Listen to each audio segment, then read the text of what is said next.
Are Soni news खबर आप are Soni news खबर आप आज ये कल माननीय हाईकोर्ट के डिवीज़न बेंच के फैसला आया था कल स्कूल फीस को लेके। उसके बाद मुझे लगता है कुछ कन्फ्यूजन की स्थिति बनी हुई है। मैंने मीडिया की भी कुछ रिपोर्ट्स पढ़ी थी। आज भी कहीं प्रोटेस्ट हो रहा है, अखबारों में, वो टीवी में चल रहा है कि पेरेंट्स प्रोटेस्ट कर रहे हैं। शायद स्कूल उसको मान रहे हैं, नहीं मान रहे हैं, अभी तो मेरे पास डिटेल्स नहीं है।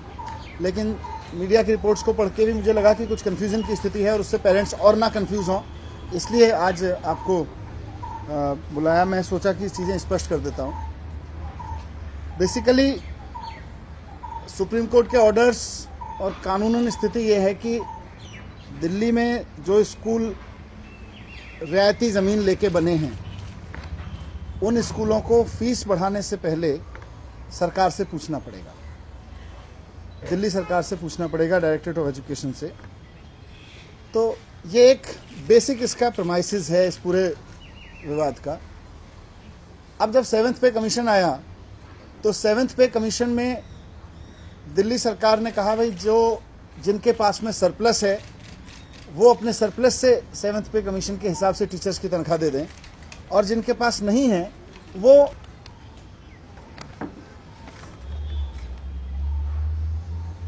हमने 17/10 को, मतलब 17/10/2017 को ऑर्डर कर दिया था कि आप फीस बढ़ा सकते हैं, आप 7th पे कमीशन लागू करेंगे, 2016 से लागू करेंगे। और उसी ऑर्डर में हमने कह दिया था कि जिसके पास सरप्लस है वो सरप्लस से पेमेंट करेगा टीचर्स को। तो सरकार पहले ही ऑर्डर कर चुकी है कि सभी स्कूलों को टीचर्स की सैलरी बढ़ानी है। जिसके पास सरप्लस है वो सरप्लस से बढ़ाए, जिसके पास सरप्लस नहीं है वो परमिशन लेके फीस बढ़ोतरी कर सकता है। उसीलिए मैं आपके सामने डेटा रख रहा था कि 325 में से 265 स्कूलों ने प्रपोजल दिए, उनमें से भी 32 ने वापस कर लिए। तो कुल मिला के 92 स्कूलों का डिक्लेरेशन ये था जी हम तो 7th पे कमीशन की अपने आप दे देंगे बिना हम फीस बढ़ाए। बाकी के जब हमने स्क्रूटनी की तो 150 स्कूल तो हम अभी तक रिजेक्ट कर चुके थे। उसके अलावा और पिछले 1-1.5 हफ्ते में कई सारे प्रपोजल्स आए हैं, जिनमें से कुछ को परमिशन दी जा रही है, कुछ को रिजेक्ट किया जा रहा है based on availability of this thing surplus.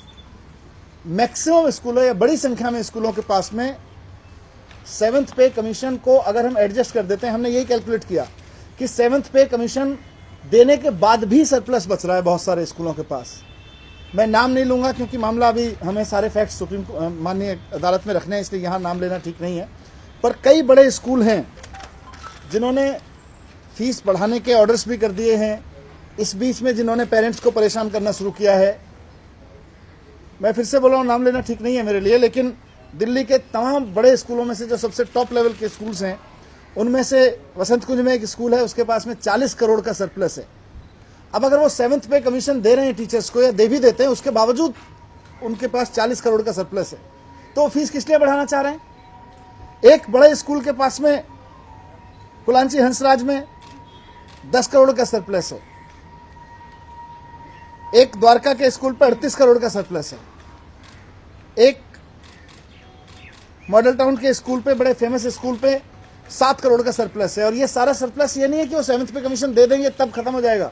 7th पे कमीशन को हमने काउंट किया है कि अगर इनको 7th पे कमीशन देना है, उसके बाद साल में उनके पास में सरप्लस निकल रहा है।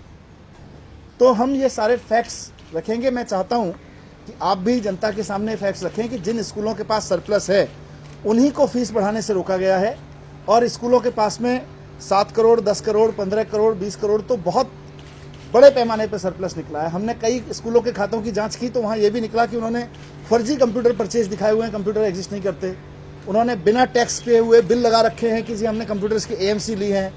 इस तरह के बहुत सारे केसेस आए हैं। तो उन सब के बीच में सरकार किसी भी हालत में इस तरह से परमिशन नहीं दे सकती कि वो पेरेंट्स को मनमाने तरीके से फीस बढ़ा के एक्सटॉर्ट करते रहें।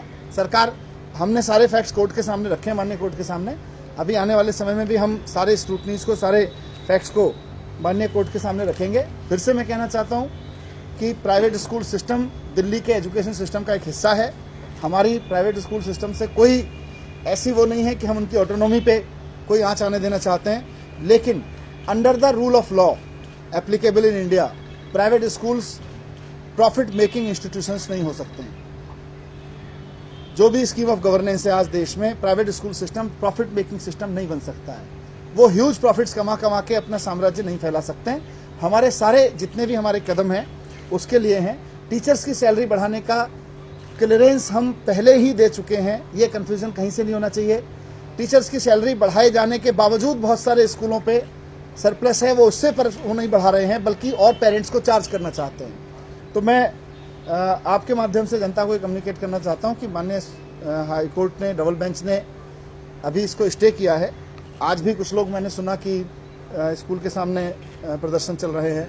कई पेरेंट्स मेरे यहाँ भी बहुत लगातार बड़ी संख्या में आ रहे हैं, तो आपकी तरफ से भी सूचित हो जाए सभी पेरेंट्स को। और ये बड़ी आश्चर्य की बात है, देखिए लिटिगेशन चल रही है।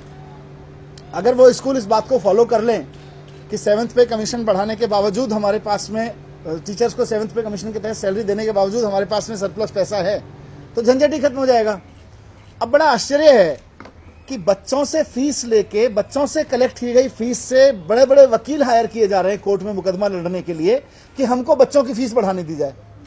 बच्चों ही की फीस पे, बच्चों ही के खिलाफ बच्चों की फीस बढ़ाने के लिए बड़े बड़े वकीलों की फीस पे की जा रही है। तो इसका लिटिगेशन पहलू भी देखें। मेरा स्कूलों से आग्रह रहेगा कि रूल को फॉलो करें, जो भी व्यवस्थाएं हैं।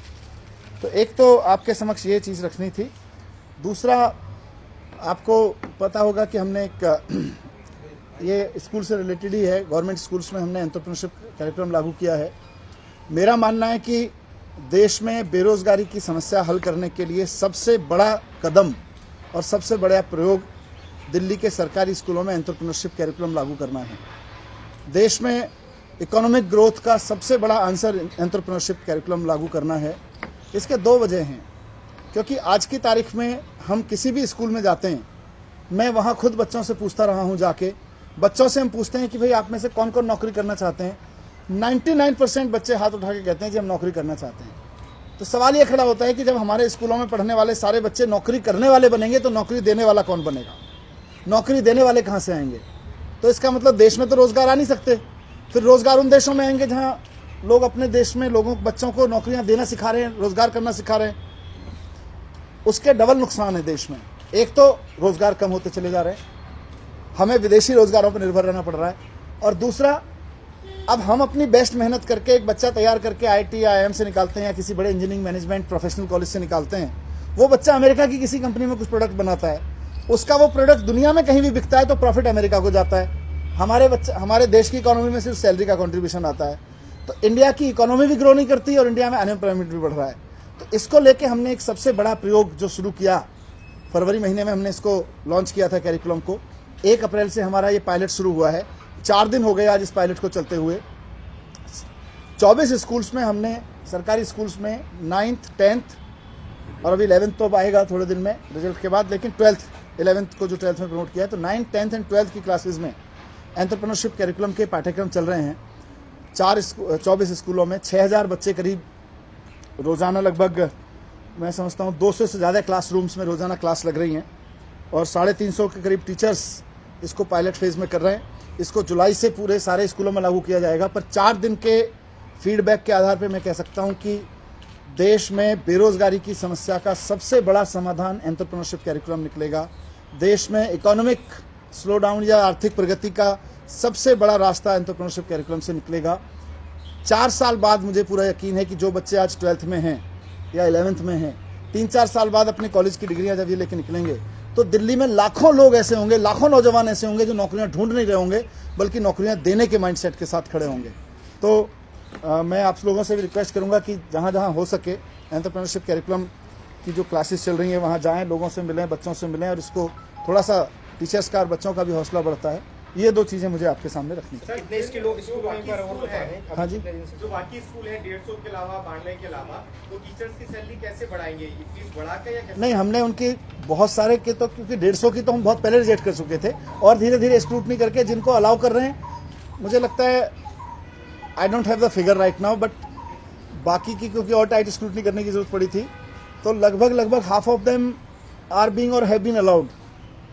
उनमें से कुछ को अलाउ कर दिया गया है, कुछ के रिजेक्ट हुए हैं। 150 तो 1 गो में पहले जितने हमने देखे थे वो बहुत सारे रिजेक्ट हुए थे। बट अभी बाकी के जो स्कूल हैं, मुझे लगता है 70-80, 150 के बाद 233, तो 83 स्कूल्स हैं, 83 में से काफ़ी को रिजेक्ट कर दिया गया है, काफ़ी को अलाउ कर दिया गया है।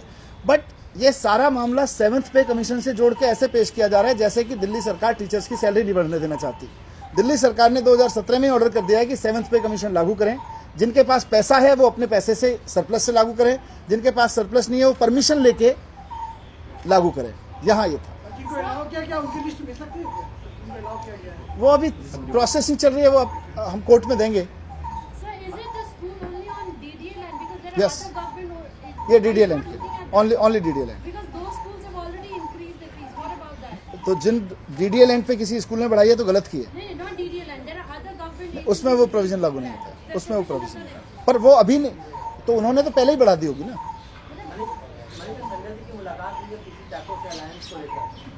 मेरा रिक्वेस्ट ये था कि ये गठबंधन तो अभी चल रहा है टीवी पे काफी। This is a government PC. This is a government PC. Ask this question in the party model office. Code of conduct को भी ध्यान में रखते हुए I am not suppose to speak on those lines.